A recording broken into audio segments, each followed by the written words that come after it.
Hey man, I like technology. I embrace it. I love me some Siri, love me some Alexa, but I'll be damned it's gonna be Alexa or Siri inside my brain. And with that, I'm working with to another episode of The Real Mentor, where my goal, as always, is to enhance your movie watching experience. So, Upgrade. This is a little known movie. Got some interesting buzz out of the South by Southwest festival a little while ago. Small independent movie by the creator, writer of the Saw series and Insidious. He's taken kind of his talents outside the horror realm, if you will. He actually did direct the last Insidious. Not a huge fan of it, but for whatever that's worth, this is a second attempt in the director's chair. Starring Logan Marshall Green here, we have this kind of sci-fi futuristic story. It's very interesting. If you've seen the trailers, it promises to be this high-octane, ultra-violent kind of action film. Essentially, we have here, it's a world that takes place somewhere in the future. Just cars that drive by themselves, all these houses with these operating systems that speak to you and do everything for you. We have Logan's character here, named Gray, who he's more of an old school kind of guy. He's more hands-on. He fixes old cars and sells them, listens to record players and all that, kind of resists technology, which is kind of ironic. He ends up having to rely on it so much. He's married, of course. His wife works in the software industry. One day they're driving, they get into a car accident. The car flips over. They think they get rescued, but it's actually a couple people who actually end up attacking him, killing the wife, and leaving him paralyzed from the neck down. So now Logan's character, he's afforded the opportunity to walk again via this new technology. It's brand new. It's really not on the market quite yet. It's this young kind of a Bill Gates-esque kind of character. He leads the biggest software computer company in the world. He developed something called STEM, which is a little kind of computer chip. It's like a little cockroach, and he puts it in the back of his neck. And what happens is it allows it to fuse with his mind, his nervous system, and can actually control his movements for him, so he's able to use his arms and legs again. So now once he gets accustomed to the new technology in his brain, he decides to go out there and try to figure out who actually hurt him and who killed his wife, as the police really have no leads. It becomes kind of a detective-esque story with some sci-fi and action elements behind it. Now, the premise I love. It's really nicely set up here.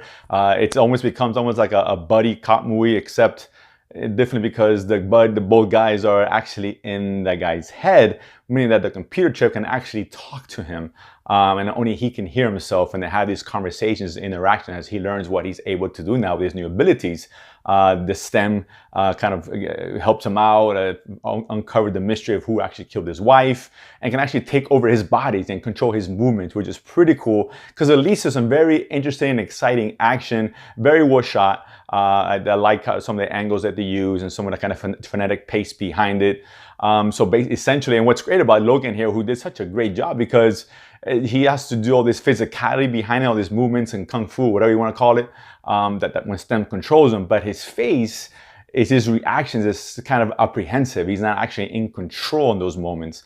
STEM, like most humans, has a need to survive, and he's going to protect both of them by taking over at the right times when he's in trouble. So although his faces are a shock and surprise and even disgust, his body is actually fighting at that time. So there's this kind of juxtaposition that between what his facial expressions are and what his body's doing. It's really fascinating. It's really cool. Even he walks around being controlled by STEM, he walks more robotic than he does. A real nice touch, very subtle touch behind that. It's a great job, and the interaction between them is really cool, between the STEM and Logan itself. It's just very interesting.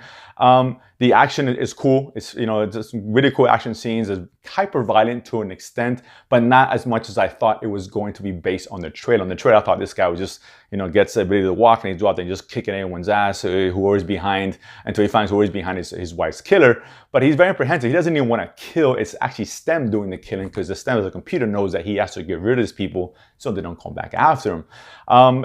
So it's fascinating, but unfortunately, as far as an action movie, it's cool. It's solid.